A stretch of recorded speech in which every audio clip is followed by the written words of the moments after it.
E hoje, então, nós vamos compreender como nós podemos ajudar, auxiliar, conhecer, colaborar, facilitar para que essas dores elas venham a ser minimizadas.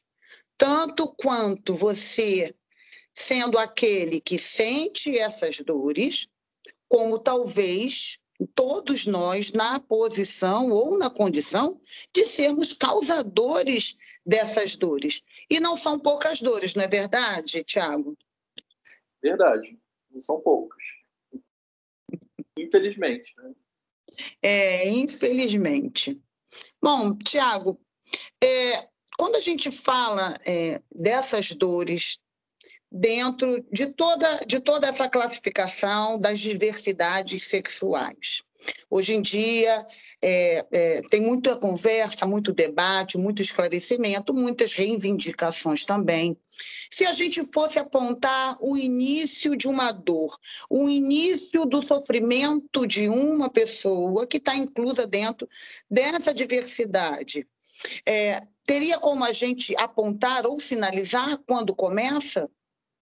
Eu acho assim, né, que eu costumo dizer, como foi até um artista, uma personalidade famosa, que agora eu não lembro exatamente qual o nome, que falou a respeito das sexualidades. Aí ela disse o seguinte, né, que se existem mais de 7 bilhões de pessoas no mundo, existem mais de 7 bilhões de sexualidades. Então eu acho que é importante ressaltar isso, que quando a gente fala sobre sexualidade, nós estamos falando sobre existências. Tá? Falando sobre existências que nós temos sociedades que tentam normalizar e normatizar determinadas formas de ser. O mundo é diverso, toda a natureza é diversa. Só que os seres humanos, eles tentam, por várias razões, fazem normatizações. E todos aqueles que não se enquadram, ou que menos se enquadram, ou quanto menos nos enquadramos nessas normatizações, isso nos gera sofrimento. Não gera sofrimento por causa do que ou de quem nós somos.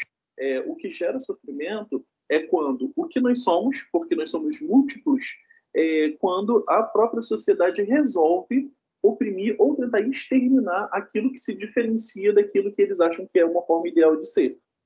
Então, o próprio sofrimento, ele é subjetivo, ele está na conta do que você percebe, então ele pode ser diferente, ele é diferenciado, mas se formos, pelo menos numa lógica mais pedagógica, né, para a gente poder entender um pouquinho, eu posso fazer um recorte nas minhas experiências clínicas e dizer que a partir do momento que essa pessoa que é diversa, ela começa a se dar conta e ela ouve coisas falando das sexualidades diversas, né, não heterossexuais, quando ouve o pai ou a mãe dizer, por exemplo, eu prefiro um filho bandido do que gay, ou do que homossexual, né?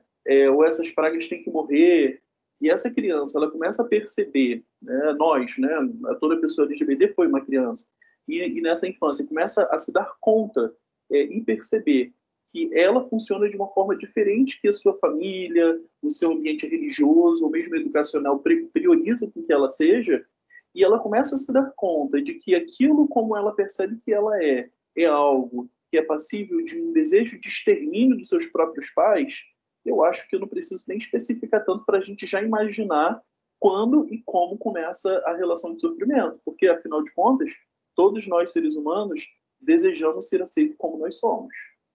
A gente busca essa aceitação, e ainda mais daqueles que são nossos pais, né? Que a gente entende e aprende que nos amam incondicionalmente, o que na prática não é o que se vê. Pelo menos eu recebo muito no consultório, né? Pessoas nesse tipo de sofrimento. Uhum. Então, nós poderíamos dizer que a dor para esses indivíduos começa já, então, dentro do âmbito familiar. Sim, isso. Inclusive, as principais violências que são acometidas pessoas LGBTs é dentro da própria família. Começa dentro da própria família. Se você fizer uma pequena pesquisa em sites de confiança, em sites acadêmicos, que eu indico, por exemplo, o CAPES, né, o site CAPES, né, você vai ver muitas pesquisas no Brasil e no mundo que vão apontar. o grande índice dessas violências acontecendo especialmente dentro de casa. As travestis comumente são expulsas de casa ainda na infância, tá? São expulsas de casa na infância, acabam indo para as ruas e, para sobreviver, infelizmente condenadas à prostituição ainda na infância ou no início da adolescência. Uhum. Pela sua experiência clínica, essa não aceitação parte mais da figura paterna ou da figura materna, ou é um misto dos dois? Porque, como você falou, existe uma normatização. A normatização seria, tem o órgão sexual masculino, é homem, tem que agir como homem, e se espera dele um comportamento masculino, e se tem a vagina, é o órgão sexual feminino, se tem se espera um comportamento dessa menina, futura mulher. Então, a normatização seria isso, né? Então, quando você fala de uma forma normatizada, seria o gênero masculino ser efetivamente ter o órgão masculino e o gênero feminino ter o órgão feminino. E quando a pessoa se descobre, porque ela é um indivíduo, e aí, gente, vamos deixar bem claro, assim, vivemos em sociedade, mas ninguém deixa de ser um indivíduo. Obedecemos leis, mas ninguém deixa de ser um indivíduo. Então, existem coisas que são, na verdade, a sociedade que nos impõe. Então, essa questão do gênero e do jeito que o nosso companheiro, né, o Tiago dos Santos, estava compartilhando aqui conosco, então existe uma normatização e se espera que, na criação dos filhos, isso vá muito bem, obrigado. Só que o pai e a mãe geram um outro indivíduo, e às vezes é muito difícil para o pai e para a mãe entender que é uma outra pessoa. Isso, muito bom, muito bem colocado. Enquanto adultos, de pai e de mãe, de entender que aquele ser que nós geramos, saiu da nossa barriga, ou que o pai, né, gerou, é difícil muitas vezes para nós, pais, entendermos que aquele nosso bebê é um indivíduo, que nós temos, claro, uma responsabilidade de educar, de criar, mas também nós temos uma participação muito forte na formação emocional, na formação psicologicamente falando dessa criatura. Então, Tiago, pela tua experiência, tem mais a ver com a questão paterna ou materna, ou é um misto dos dois, na tua observação? Quando esse pai é presente, porque ainda tem isso, que essas questões das normatizações de gênero, elas naturalizam a mulher cis, né, que a gente chama cis, que não é trans, normatiza-se a mulher cis como ela destinada à maternidade. E isso é muito perigoso. Por exemplo, não sei se você lembra daquela historinha assim, carrega o papai no bolso e mamãe no coração. Lembra dessa historinha? Então, pode parecer muito bonitinha, só que ela romantiza e também oprime o gênero feminino, naturalizando que é da responsabilidade apenas e unicamente da mulher o amor e o acolhimento. Então, é muito por as mulheres terem uma criação, né? A nossa sociedade cria a mulher como por exemplo, se você for entrar numa loja de brinquedo, os brinquedos femininos, além de ser tudo rosa, majoritariamente rosa, você vai ver que são brinquedos sempre voltados para o cuidado. Já os brinquedos tidos como masculinos, eles vão ser muito mais diversos, vão ter uma relação profissional, onde você possa ser doutora, onde você possa, enfim, né, ser bem-sucedido, e geralmente são brinquedos de muita violência. Você pode ver que quando uma mulher cumprimenta a outra, elas abraçam, elas beijam. Quando o homem cumprimenta uma mulher, às vezes é um beijo no rosto, sem nem perguntar se ela autoriza. Eu acho que isso é importante. Ele já vai beijando. E quando é com o homem, é um aperto de mão, tem um distanciamento, e quando abraça, sempre tem uma pancadinha.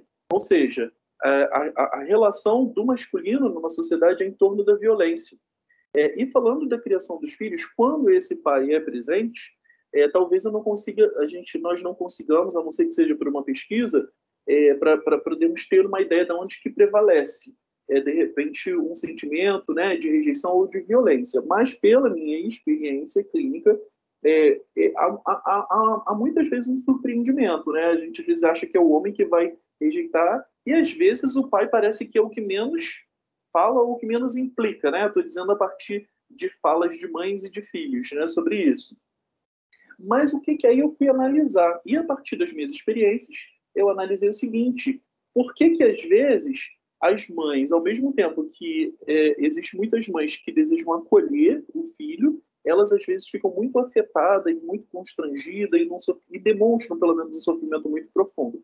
Primeiro, geralmente a mulher ela é a que busca mais a psicoterapia, por isso que eu acabo tendo mais contato com elas. E os homens costumam atribuir, primeiro, que as homossexualidades, né, ou as transexualidades sejam um defeito, quando é uma condição LGBTfóbica, né, dos pais. Eles atribuem que isso tem a ver com a má criação feita pela mulher. Culpabiliza a mulher. E aí eu observo que essas mães, às vezes, elas, além de entenderem que é um erro a criança ser, ou a criança, ou o adolescente, ou o filho ser o que é, na condição de pessoa LGBT, ainda entendem que é como se elas tivessem errado alguma coisa. Isso aí nos remete também a uma sociedade falocêntrica, onde tem umas ideias totalmente distorcidas da ideia de que o homem é gay porque, de repente, não teve uma boa aproximação com o pai. A ideia de que a menina é lésbica porque ela não teve um cara que transou muito bem com ela, inclusive fazendo com que as mulheres lésbicas sofram o que a gente chama de estupro corretivo. É quando um homem estupra uma mulher lésbica com a ideia de que ela é lésbica porque ela não foi bem penetrada, não foi bem, em palavra popular, não foi bem comida, né? Então aí você vê como nós temos uma sociedade falocêntrica, onde o pênis é que determinaria, né, nessa compreensão totalmente equivocada, que determinaria as homossexualidades. E isso muito reforçado por dogmas religiosos também. Essa lógica falocêntrica. Consegui responder? Seu áudio, tá? Não, conseguiu responder e me levou a uma outra lembrança aqui. A cobrança em cima das mulheres também não tem a ver com aquele conceito que se tinha até um tempo atrás, de que a homossexualidade seria um comportamento aprendido? Então, se vinha até um tempo atrás, porque a homossexualidade ele era tratada como, até 1990, como uma doença, né, pela OMS, depois quebrou isso, e se tinha a homossexualidade como um comportamento aprendido. Tá? E aí, basicamente, seria uma criança que sofreu abuso, então sofreu abuso sexual, vai se tornar um homossexual. A mãe, uma figura materna que anula a paternidade, isso aí colocaria a mulher numa condição de culpabilidade dentro dessa... Porque, em vez dele ter a referência do pai, figura masculina, homem, ele tem como figura forte de representatividade a figura da mãe. Então, a própria figura materna influenciaria aquele comportamento e essa criança tenderia, né, à homossexualidade por causa da mãe. Só que também dentro desse conceito, né, Tiago, vai se falar muito da questão da homossexualidade com relação ao garoto, né? A sexualidade da menina, nesse caso, entre aspas, né, não seria tanto quanto afetada, porque essa dinâmica seria muito real no caso do menino com relação à sua mãe. E aí já não se aplicaria. Então, já não explicaria a questão da lésbica. Então, não seria ligado a esse conceito, a esse pensamento? E aí, esse comportamento, na verdade, é uma coisa que ainda se cobra, e quando essa mãe chega na clínica, não é a fala dessa mãe, ou essa mãe é machista mesmo? Como é que é isso? Essa questão que você abordou é sempre a presença do falo, né? Que, para quem não entende, o falo é um termo que se refere ao pênis.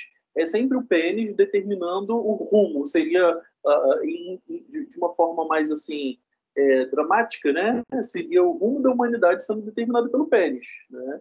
Então, isso existe quem diga, né, que o homem que existe aquele texto bíblico que diz, né, Deus criou o homem à sua imagem e sua semelhança, e existem pensadores, né, da humanidade que dizem, né, sobre os seres humanos. Os homens criaram Deus à sua imagem e sua semelhança.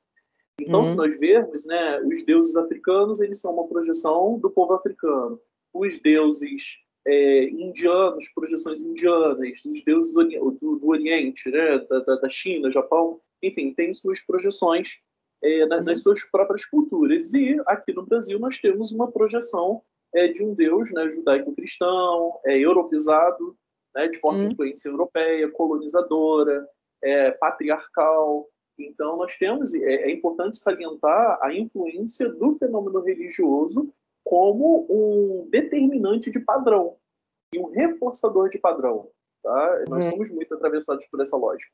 Coincidentemente, ou não, a minha pesquisa, né, no mestrado, eu pesquiso histórias de vidas de jovens gays criados por famílias cristãs evangélicas, e eu quero entender como que essa criação, né, de uma religião, por exemplo, né, de uma religião dogmática, de um dogma que entende a homossexualidade como passível de condenação ao inferno, eu quero entender como que isso afeta a relação de autocuidado dessas pessoas. E essa minha pesquisa ela nasce a partir da minha experiência no movimento de AIDS, que eu milito no movimento de AIDS, né, faço parte de uma rede estadual de adolescentes e jovens com HIV. E muitas histórias dali, na relação de autocuidado, me fizeram partir dessa pesquisa. E nos meus estudos, estudando a história da homossexualidade, a história, né, da homossexualidade desde o passado, é interessante que quase não temos relato da homossexualidade feminina. E a homossexualidade feminina ela não era tida como ameaça. Primeiro que é importante ressaltar também que em várias sociedades a homossexualidade masculina ela não sofria esse tipo de opressão, que hoje em dia ainda sofre, que tem muitos países em que ainda é crime ser homossexual, mas ao decorrer no passado da história, muitas sociedades até valorizavam o amor entre os homens e a mulher na condição sempre de procriação. E as homossexualidades femininas era tida, sabia, mas era como se, em outras palavras, como se não era significante. Por quê? Porque entendia-se que não era possível uma mulher transar com a outra porque não tinha um pênis. No entanto, se fosse descoberto que as mulheres usavam algum objeto de penetração, algum consolo, por exemplo, né, que atualmente a gente usaria o termo de consolo, isso ela poderia ser levada à fogueira. Por quê? Entendia-se que se as mulheres, que já poderiam gerar, e ela pudesse ter prazer sem a presença de um homem, aí sim se tornava uma ameaça para a sociedade, na crença deles. E aí essas mulheres sim poderiam ser levadas à fogueira ou ao enforcamento pela prática que eles chamavam de ato abominável em algumas culturas. Eles nem falavam, não existia o termo, né, homossexualidade, ele é recente, historicamente recente. Então, aí tinha essa questão. E hoje em dia nós temos também uma fetichização da homossexualidade feminina, aonde ao mesmo homem que vai dizer que é nojento um homem com outro homem, ele vai fetichizar uma mulher com uma outra mulher, inclusive desejar transar com duas mulheres, é muito comum. Né? Você vê, às vezes, um homem ser taxado como homossexual se ele não tiver, por exemplo, tesão na relação com duas mulheres. Você vê que determinada... como é que é? São dois pesos para uma medida, né? Você vê que tem alguma coisa acontecendo ali. Quando a gente fala de criança, não sei se você já ouviu, mas é muito comum a gente ouvir determinadas brincadeiras com a criança quando nasce com pênis, né?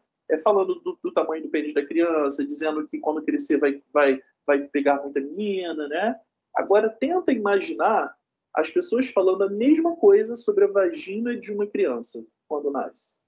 Como que isso choca e pode ser entendido como até mesmo uma fala pedofílica. Só que quando se refere ao menino, não. Porque é uma lógica de temos que garantir essa masculinidade a partir do pênis. E o feminino tem que garantir o quê? Uma castração. Né? Então, daí é importante também a gente ressaltar a presença da letra A, que se refere ao termo assexualidade. É diferente a sexualidade de como é que é? Assexual e assexuado. Essas palavras elas têm diferença, né? Assexuado é a ausência do sexo, como animais que têm produções assexuadas, né, sem a presença do sexo. E assexual se refere a quem ou não tem desejo, ou não tem prazer, ou tem algum nível mais rebaixado de desejo ou prazer sexual, né? Falando de um termo mais assim, de forma comum. Porque a própria sexualidade, ela tem espectros de assexualidade. Ninguém é igual, nenhuma sexualidade, seja hétero, seja LGBT. Bom, então eu acho que é importante assim, trazer esses provocadores sobre essa relação. Né? E com relação à lógica de abuso sexual associado à homossexualidade, é algo muito, né, também muito propagado e erroneamente. O que se sabe é que, primeiro, não existe uma sexualidade natural. Quando a gente discute sobre se tornar gay ou como que se torna, a gente está naturalizando que o natural é ser heterossexual. É importante que essa ideia de naturalização de heterossexualidade ela tem muito mais a ver com uma naturalização da existência humana e muito atravessado pela religião do que por aquilo que a ciência e a própria natureza mostra. Tá? Nós não somos uma regra. Os seres humanos, eles não têm uma sexualidade a partir dos instintos. Nem mesmo o sexo é uma necessidade. Em muitos livros você ainda vai encontrar o sexo como uma necessidade fisiológica básica, mas isso já caiu. Porque o que é uma necessidade fisiológica básica? É aquilo que a sua ausência nos leva à morte. E ninguém morre porque não transa. A pessoa pode até subir pelas paredes, mas não morre porque não transa, né? Não se alimentar, não beber água, não urinar, não defecar, isso nos mata. Não ter relação social, se a gente nasce e deixa ele sozinho, a gente morre. Mas o sexo ele não é uma necessidade básica. E as nossas sexualidades elas são potência, nós somos um constante vir a ser. E foi visto que existem pessoas que sofreram abuso sexual e nem por isso deixaram de ser heterossexuais. E temos pessoas que sofreram abusos sexuais e são LGBTs. Existem pessoas que não sofreram abuso sexual e são LGBTs. E assim como existem pessoas que não sofreram abuso sexual e são heterossexuais. Né? Sobre criação, nós temos muitos gêmeos univitelinos, né, da mesma placenta, da mesma genética, que são LGBTs. Temos gêmeos que não, um é e o outro não é. E pessoas criadas nas mesmas condições, nas mesmas circunstâncias, né, naquilo que se é possível dizer que são as mesmas, e que você vê que uns são, outros não são, às vezes vários irmãos são e vários irmãos não são. Então, nada disso é um determinante. O que, de fato, nós temos é que a sexualidade é potência, tudo nos é possível e ninguém é uma regra. Tá? Uma pessoa pode sempre se identificar, inclusive na condição de LGBT, e não impede mesmo de ter algum tesão, alguma atração sexual por uma pessoa do sexo diferente, mesmo se apaixonar, e isso não necessariamente faz dessa pessoa uma heterossexual. Na verdade, essas palavras que a gente dá, elas são muito mais para orientar as demandas sociais, as opressões que determinadas formas de existir sofrem. Mas, para nós sermos mais conectados com a diversidade, é apenas entender que nós somos humanos e ser humano é ser potência. Qual é a minha sexualidade humana? Sexualidade humana é ser potência. É isso. A gente é tudo e às vezes nada, né? Como se fosse tudo e nada ao mesmo tempo. Eu entendo também que é legal a gente estar nessa discussão e você aí, ouvinte querido, preste muita atenção porque são falas que todo mundo, entre aspas, vai estar careca de saber, mas parece que ainda se querem reforçar. Então, ainda que seja a crença de alguém, não adianta querer reforçar isso em cima de alguém que não pensa da mesma forma que você. E aí, o diálogo, a solicitação, o pedido de respeito, a reivindicação é válida. É válida. De um grupo que, na verdade, se formos ver, por causa dessa normatização e por causa daquilo que a sociedade em si impõe que deveria ser, marginalizou, não é verdade, Tiago? Eu entendo assim, sabe?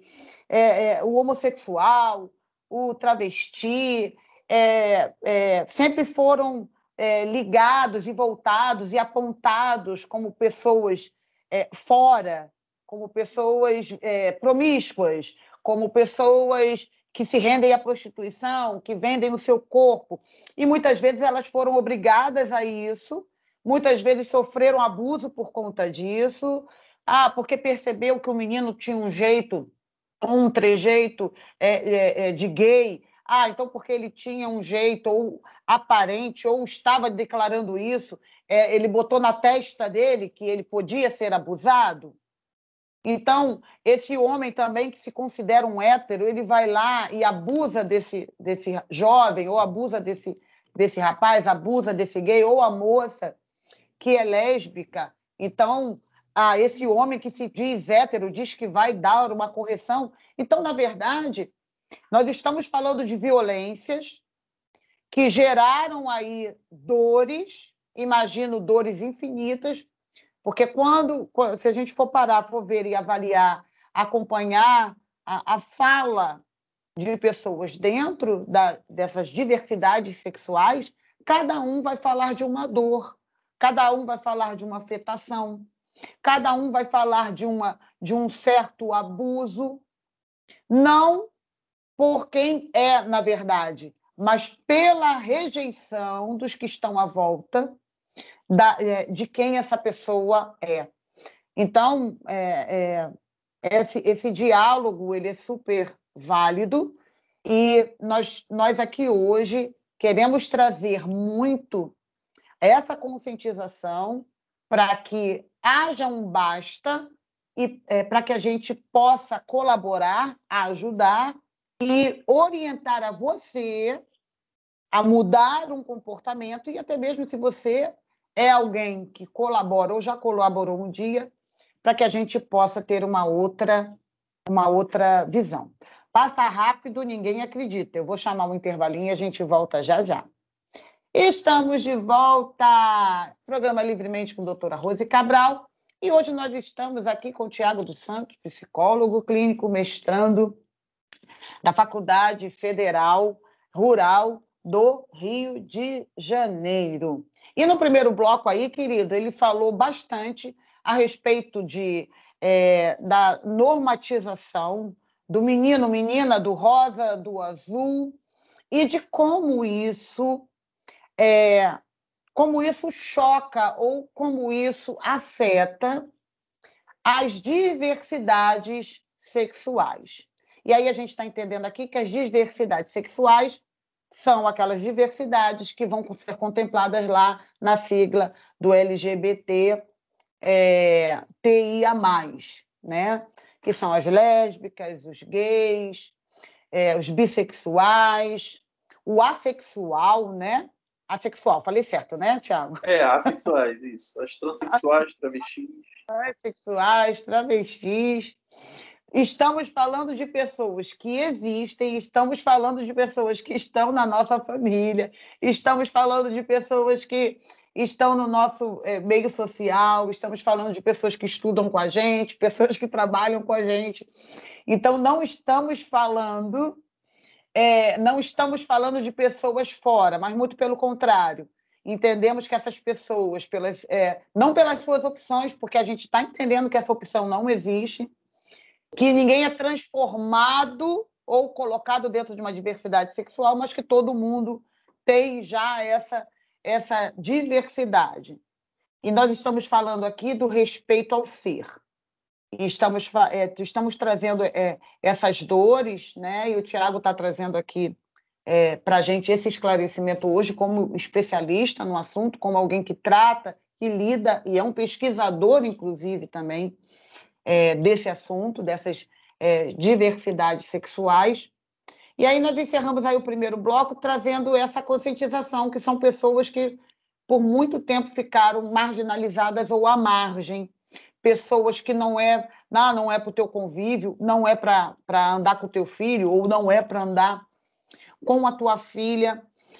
Tiago, você como pesquisador, como alguém que realmente trabalha todas essas questões, você citou aí no primeiro bloco que você faz um acompanhamento de jovens, né, com o HIV, e durante muito tempo, né, essa doença, entre aspas, ficou caracterizada como uma marca, um estigma daquela pessoa que é promíscua, como é que se diz? Certificando, né, ratificando que a diversidade sexual leva a uma promiscuidade. Como é tratar isso? Como é lidar com isso? visto que, de uma certa forma, por causa da marginalização imposta a essas pessoas, elas, sim, foram levadas a um padrão de vida que as adoeceram. Como é que é isso? Eu acho que você fez a pergunta respondendo, né? Eu acho que você respondeu muito bem. Assim, é importante entender que, só para você ter uma ideia, já existiram casos do jovem achar que ele pegou HIV somente porque ele beijou outro menino. É uma ideia, até isso é recente, tá? Isso não é no início da pandemia, da epidemia de AIDS, não. A ideia de que é como se o HIV ele surgisse assim porque um homem ficou com outro homem, como se fosse uma condenação divina, né? Eu lembro que certa vez eu estava em um posto de tratamento, né, para pessoas com HIV, e eu conversei com uma jovem na recepção. E ela estava lá porque ela teve que se separar, porque ela casou com um rapaz, e ele, sabidamente com HIV, ela, né, ela ou os médicos, enfim, não teve um exame pré-nupcial, ela não sabia da sorologia, e ela se casou com ele e na relação houve infecção.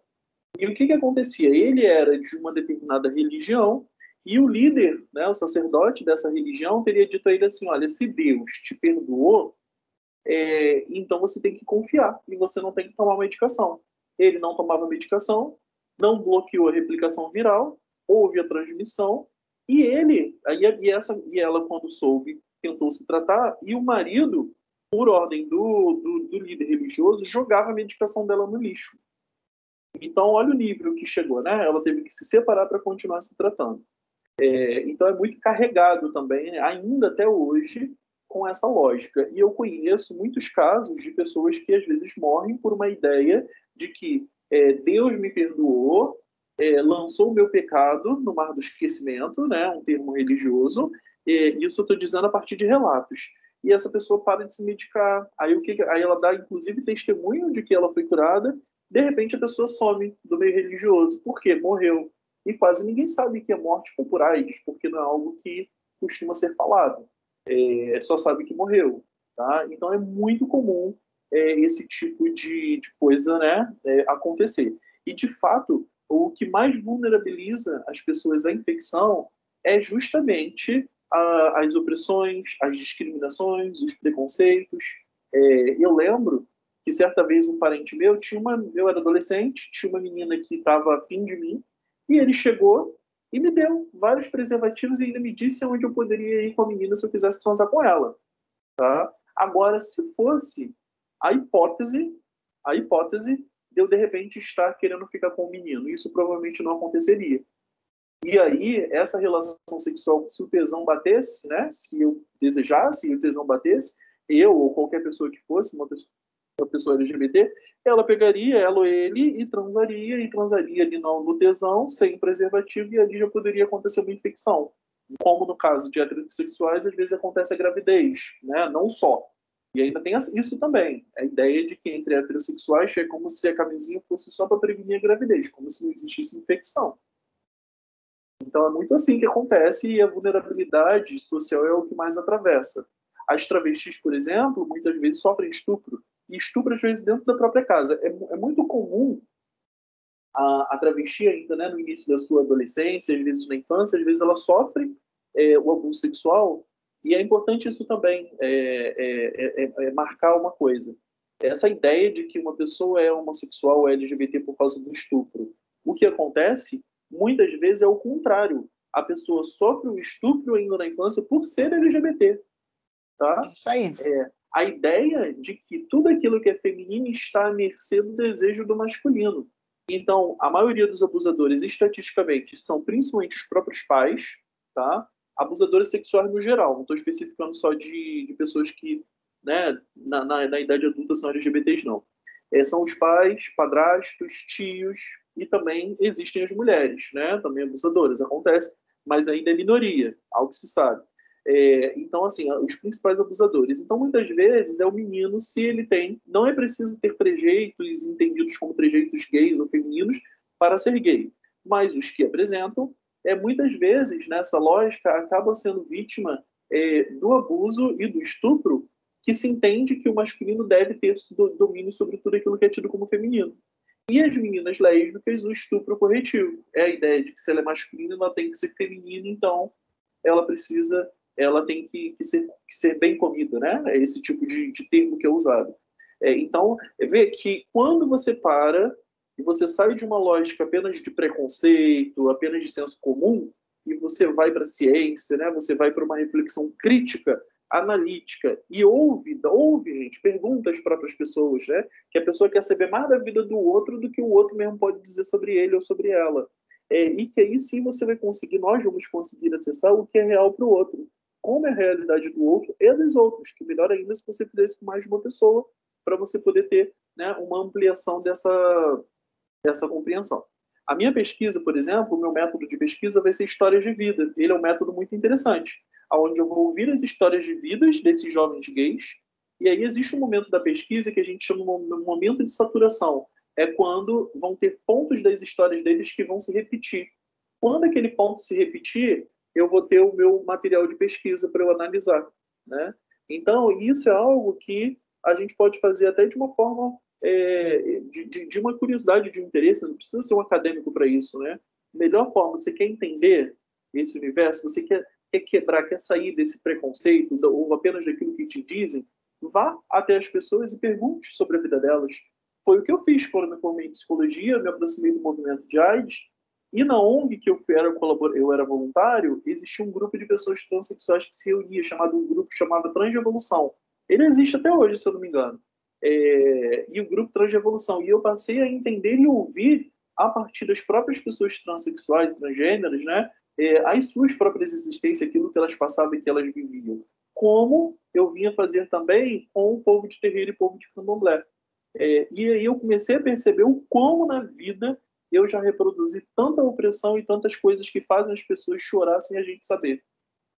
Às vezes a gente só vê a revolta do oprimido, mas a gente não vê o choro. Exatamente. E aqui e a oportunidade aqui é para a gente estar falando dessas dores e a gente entender que muitas vezes esse comportamento que a gente considera como normal é motivo de dores, né? No caso aqui hoje nós estamos falando das pessoas dentro das diversidades sexuais, mas a gente vai ver que a mulher também ela vai sofrer. Eu, como mulher, tenho as minhas dores a falar a respeito de ser mulher por causa dessa sociedade fálica. Então, Isso. essa sociedade fálica, que na atualidade não tem mais como ser sustentada. A verdade é essa, gente, não tem mais como. Não tem mais como, não tem mais como, porque até quando vai se oprimir todo mundo para se manter esse falo, né? E aí a gente vai ver características na sociedade de diversas formas, como como isso vai dando essa evolução. Mês passado nós falamos da violência contra a mulher, falamos sobre a cultura do estupro, da mulher estar na rua e ela ser um objeto que você pode pegar, que você pode tocar, não interessa, né? Mas ela é alguém criada para te servir. Então, nós estamos aqui falando dessas dores. Por quê? Porque é pesado demais e passou o tempo de não se falar mais. Então, eu, enquanto mulher, falo das minhas questões. Quem é LGBT, né, e está dentro desse movimento, na verdade, são pessoas que estão querendo falar e, tipo assim, pedindo também respeito, como nós mulheres também estamos pedindo respeito, como as pessoas negras que vieram de povos escravizados também estão pedindo respeito. Por quê? Porque chega um momento em que o nível dessa opressão ela tem que cessar. Agora, claro, né, Tiago, que a gente precisaria de políticas públicas para minimizar essas dores. Exato. E aí eu quero que você também fale um pouco disso, se você tem conhecimento, né, dessas políticas.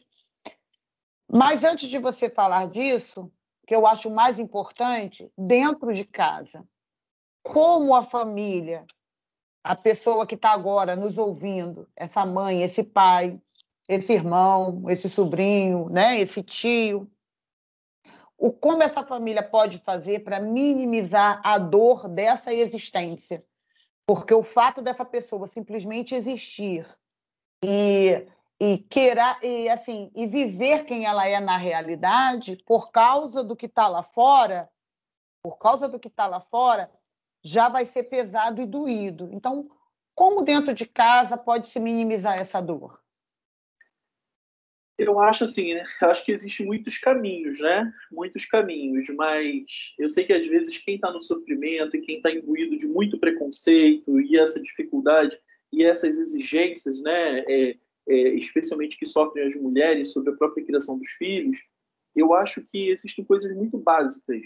É simplesmente ouvir o outro, né? Mais do que pensar nos porquês.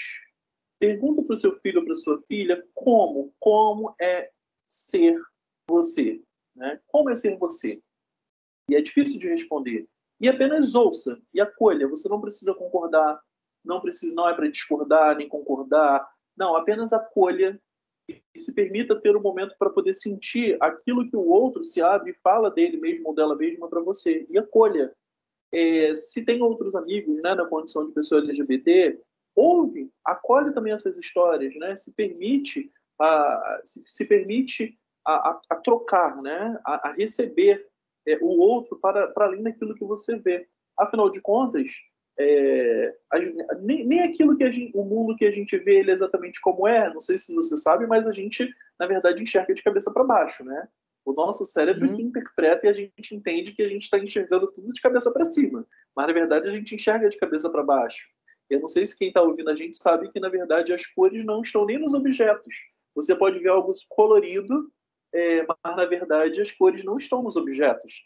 Os objetos, eles apenas... As tintas, né, elas são substâncias químicas que filtram, e um efeito químico e de física que filtra umas intensidades da luz são absorvidas, outras são refletidas e a gente enxerga a cor. Tudo que a gente vê não é como é. Né? Então eu acho que isso já é uma lição da natureza, né? Acho que é uma lição da natureza para a gente. Mas nós temos essa capacidade da fala, essa capacidade do diálogo, essa capacidade da empatia, de acolher, né? De ouvir e acolher o outro e permitir com que aquilo também possa, a diferença, né? Possa ser acolhida em nós. E sempre quem é religioso, eu acho que todas as religiões que eu conheço, pelo menos, e as de mais desenvolvimento, e as maiores religiões do Brasil, o princípio é amar ao próximo como a ti mesmo. Imagina, todos nós temos aquilo que é diferente, todos nós temos aquilo que às vezes a gente não quer muito que o outro saiba ou que a gente tem constrangimento que o outro saiba de nós.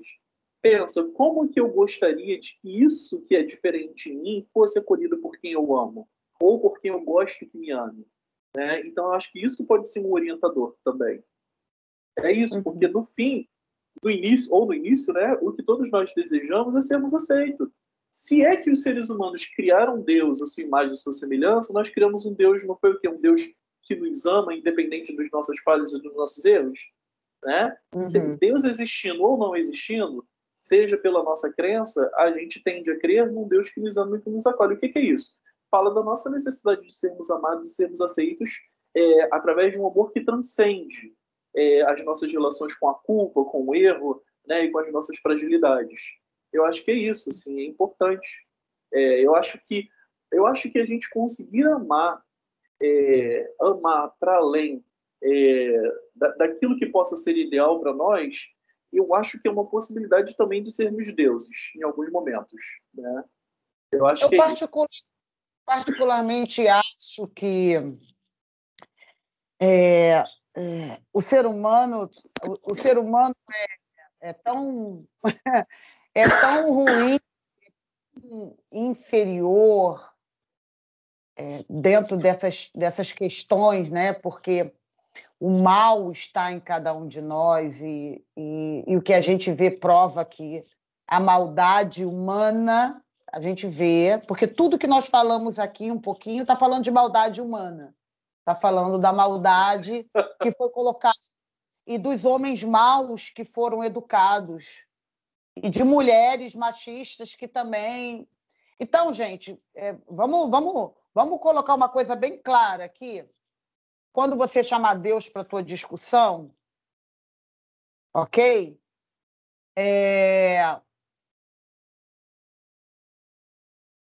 A matéria, ela é a coisa mais frágil. A carne, ela não é nada. As nossas conexões com o divino, as nossas conexões com Deus não são através da carne, estão em vencer o nosso mal, estão em vencer a maldade que está em nós. Então, quando a gente traz Deus para essa discussão e a gente diz para Deus quem ele tem que condenar ou não, sabe, a gente já está colocando a própria corda no pescoço.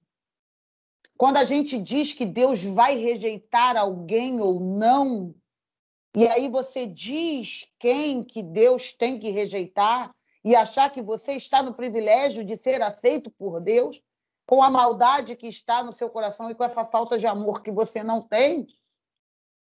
Então, realmente, quando se traz Deus para isso, sabe como é que é? É porque não sabe nada de Deus, não conhece Deus, não tem qualquer temor, no meu entendimento, não tem qualquer temor, colocando Deus como o criador de todas as coisas. E se ele é o criador de tudo, sabe tudo, ele é onipotente, onisciente, onipresente, então eu acredito que ele saiba de tudo que está acontecendo nessa humanidade, de tudo que ele está permitindo que aconteça. E, na verdade, o que ele está permitindo acontecer é que as pessoas sejam pessoas. E para que a gente, afinal de contas, aprenda que, sim, ele é amor, eu acredito, e se ele ama incondicionalmente, eu tenho que amar também. Então, antes de trazer Deus para a tua discussão, e aqui a gente não trouxe Deus para essa discussão aqui, porque eu entendo que Deus não tem nada a ver com isso. Isso é simplesmente criação humana. Eu, como mulher, sofro por causa de uma criação humana. As pessoas com diversidades sexuais sofrem. O negro está sofrendo por causa de uma decisão humana, de uma classe, de uma... Então, está muito além de Deus isso. Então, alguém trouxe Deus para isso ou usou o nome de Deus para oprimir. Mas ele nunca foi um Deus opressor, nunca será, muito pelo contrário. Ele é um Deus que liberta, mas liberta da sua maldade. Que as pessoas estão querendo libertar, sei lá, as pessoas das suas sexualidades. Não, Deus está querendo libertar você da sua maldade. Sabe como é que é? E aí a pessoa vai achar que a forma de fazer sexo é maldade, gente? Pelo amor de Deus. E é interessante que a gente esquece, que isso se fez lembrar de uma coisa, que quando você fala de uma sexualidade que não é heterossexual, as pessoas tendem a ter uma visão animalizada dessas sexualidades. Se você for fazer uma pesquisazinha assim, uma pesquisa assim, que não estou dizendo nem acadêmica não, estou dizendo, vamos dizer assim, popular, né? Uma curiosidade. Fala assim, imagina alguma cena de um casal homossexual ali no cantinho. O que eles estão fazendo? Né? A pessoa, ela geralmente, sabe aquela imagem do cachorro cruzando? Né? Aqueles cachorros ali no cio, aquela coisa. Então, costuma ter-se uma visão popular muito associada a isso. O que eu estou querendo dizer? Quando você pensa, geralmente as pessoas, né, pensam no homem e numa mulher, evocam símbolos românticos. Quando pensam no homem com homem, numa mulher com mulher, são símbolos, evoca-se geralmente símbolos do próprio ato sexual e não do afeto. Né? Entende o que eu quero dizer? Isso, um instinto animal, uma coisa animalesca, uma coisa vergonhosa, uma coisa que tem que ser escondida, uma coisa que está na conta da irracionalidade. Não se atribui isso. Então é muito comum os pais dizerem assim, não, eu amo meu filho, eu não aceito, mas eu entendo, eu não aceito, mas eu acolho, desde que não traga ninguém aqui, né? Desde que não traga ninguém aqui. O que não acontece nas relações heterossexuais. Também é um discurso que tem Deus aceita, né? Deus aceita você, mas não aceita o teu pecado. Deus aceita você, mas Deus não aceita a tua forma de expressar a tua sexualidade. Mas aí quando você fala isso, Tiago, você está sendo porta-voz de Deus, quem é você? É isso. Isso, e a gente tem que entender que a gente está falando de amor, sexualidade e amor. Inclusive, também, a pessoa pode ser homossexual, pode ser gay, lésbica, trans, e por exemplo, ser assexual. Pode ser uma pessoa que nem deseja e nem tem, não tem desejo e não tem prazer, aromântica, não tem nem desejo de ter relacionamento. Existem gays que nunca transaram e que não têm nem interesse de transar. Ou seja, a sexualidade está para além de transar. E a gente pode ir mais além, por exemplo, essas pessoas se encaixariam perfeitamente no celibatário, por exemplo, em uma religião que cumprindo ali um celibato, já que ela não tem esse impulso, esse desejo natural por um ou por outro, ela se encaixaria muito bem, por que não, num celibatário, numa devoção, numa... Você está entendendo? Os assexuais seriam o que, na religião católica, por exemplo, chamaria de alguém que teria vocação para o celibato. A tal da vocação, na verdade, seria uma pessoa que pode acontecer, que, na verdade, é uma pessoa assexual mesmo. Eunuco, que era aquela pessoa considerada um assexual. Eu não tenho essa parte dos eunucos, eu tenho até uma curiosidade de aprofundar entendimento sobre eles, porque eu acho que existiam alguns casos que sofriam castração mesmo, eu já ouvi dizer, mas eu realmente aí não é uma área que eu domine para poder te dizer. Mas, no entendimento popular, poderia ser também, né? A questão do eunuco, né, dos assexuais. Agora, uma informação importante também é que o Brasil ele é um dos maiores, um dos países onde mais mata, né, pessoas LGBTs, especialmente pessoas transgêneras. E, ao mesmo tempo, há uns anos atrás, o RedTube, que é um aplicativo que é uma página, né, de conteúdo sexual da internet, notificou que o Brasil, não sei se você chegou a ver isso, que o Brasil era o país do mundo que mais assistia pornografia transexual. Uhum. Esse canalista adora isso, né? É o famoso quem desdém quer comprar, né? Eu tenho opinião, e é bem particular a minha opinião, de que se uma pessoa se diz hétero e procura relações com pessoas de diversidade, tipo assim, esconde o jogo, se o cara é casado se diz, né, heteronormativo, e aí ele faz, como nós citamos várias vezes aqui, vai abusar de outra pessoa, vai abusar de um gay, vai abusar de uma lésbica, para mim essa pessoa também é. Ou é uma pessoa bi, ou é um gay enrustido, ou um gay, né, que não quer se declarar, está lutando contra si mesmo. A minha opinião, tá? A minha opinião particular. Isso. Para você ver, isso é o que mostra para gente, essas sexualidades, elas mostram como nós somos diversos. Existem nomenclaturas. Existe uma nomenclatura usada pelo Ministério da Saúde chamada HSH, que significa homens que fazem sexo com homens. Por quê? Os HSHs estão entre as pessoas mais vulneráveis ao HIV, por causa de uma maior vulnerabilidade, justamente por não se reivindicarem como gays. Quando as suas possibilidades de sexo acontecem, ele mais ainda acontece de uma forma clandestina. Pode ser, de repente, num banheiro público, pode ser numa praça deserta, em determinados lugares. Aconteceu, bateu o tesão, o cara tem aquele tesão ali, ele pode não se identificar afetivamente, ele pode não se atrair afetivamente por um outro homem, mas ele tem o que a gente chama de prática homoerótica. Tá? Ele pode ter, por qualquer razão que seja, uma excitação e um desejo de gozo com aquele corpo masculino. Tá?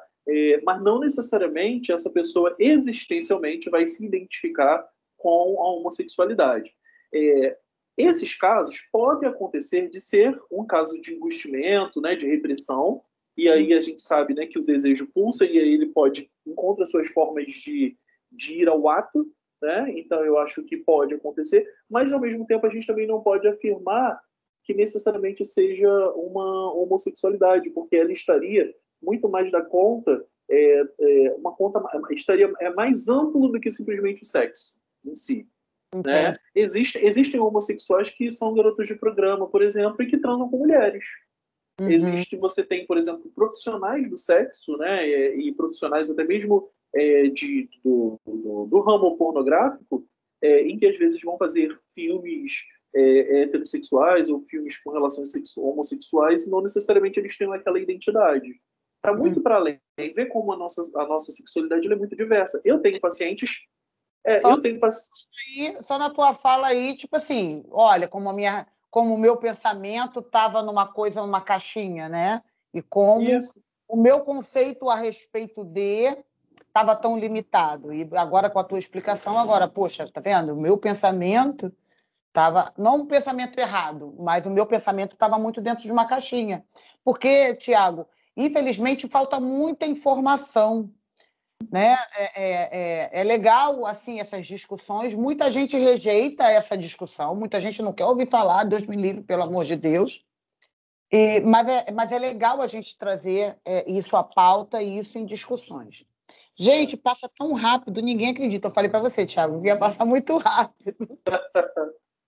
Mas eu quero deixar aí alguns bons minutos aí para você fazer considerações finais, a mensagem, então, para quem está aí nos ouvindo, para que o mais importante aqui desse programa hoje é que, de alguma forma, a gente possa colaborar e contribuir para fazer essa conscientização e levar, né? Levar à frente, levar adiante essa conscientização para que amenize as dores, né, de quem está dentro das diversidades sexuais.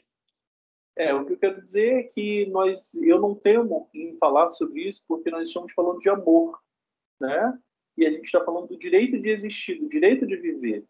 A gente não está aqui defendendo que, gente, vamos permitir isso aqui existir. Não, a gente está falando daquilo que já existe e sempre existiu. Daqueles que sempre existiram e que sempre existiram, não é daquilo, daqueles. Uhum. Então, nós estamos falando disso. E existem os amoladores de faca. Às vezes, você que está nos ouvindo, não é a pessoa que vai lá e esfaqueia a pessoa LGBT, mas os seus discursos de preconceito, os seus discursos opressivos, eles estão amolando a faca para o esfaqueador. Essa amolação, ela às vezes pode circular o mundo e depois matar o seu próprio filho. Eu acho que isso é importante, né? É aquela palavra que você semeia aqui, literalmente, você semeia aqui, ela pode literalmente rodear o mundo, ainda mais com o advento da internet, né, globalização, a comunicação, e depois tornar o seu próprio filho uma vítima do seu próprio discurso. E eu não estou dizendo isso de uma forma fantasiosa. Eu atendo mais de 70 pessoas por semana entre consultório e clínica de psicologia. E eu já vi e vejo, e muitos que chegam já chorando porque já não tem mais o que fazer, porque o filho já está morto e enterrado. E às Uhum. vezes a gente precisa trabalhar como essa mãe e esse pai foram efeitos, né? Os seus sofrimentos é efeito do próprio preconceito que eles reproduziam. E é importante que eles entendam isso também. Então, eu acho que antes de pedir a Deus uma segunda chance, né, que é muito popular a pessoa falar isso, às vezes agora, estar ouvindo isso aqui já é a sua segunda chance, antes de que alguma coisa aconteça, né? Uma coisa ficou meio louco isso, né? Mas eu acho que a loucura também, às vezes a gente precisa da loucura para sobreviver. Então é isso, aproveita. Às vezes, quando eu faço acolhimento para pessoas fazerem teste de HIV, eu falo sobre isso. Às vezes aqui é a sua segunda chance. Né? Porque se você é bom você não ter, mas se você tiver, é bom você saber, porque você se trata e não morre por isso. Então é isso. Qualquer dúvida pode me procurar nas redes sociais, se precisar, né, e puder, pode passar meu contato. Pode falar tuas redes. Minha rede social é Psi Thiago Santos, né, sem H. Aí eu tenho no site, né, um site de profissionais de saúde, Doutoralia. Eu tenho página no Instagram e tenho página no Facebook também, página profissional no Facebook. Pode me adicionar lá, se quiser pode mandar uma mensagenzinha falando que chegou o meu contato através do rádio, eu acho que vai ser interessante. E nessas redes sociais também tem meu WhatsApp, tá bom?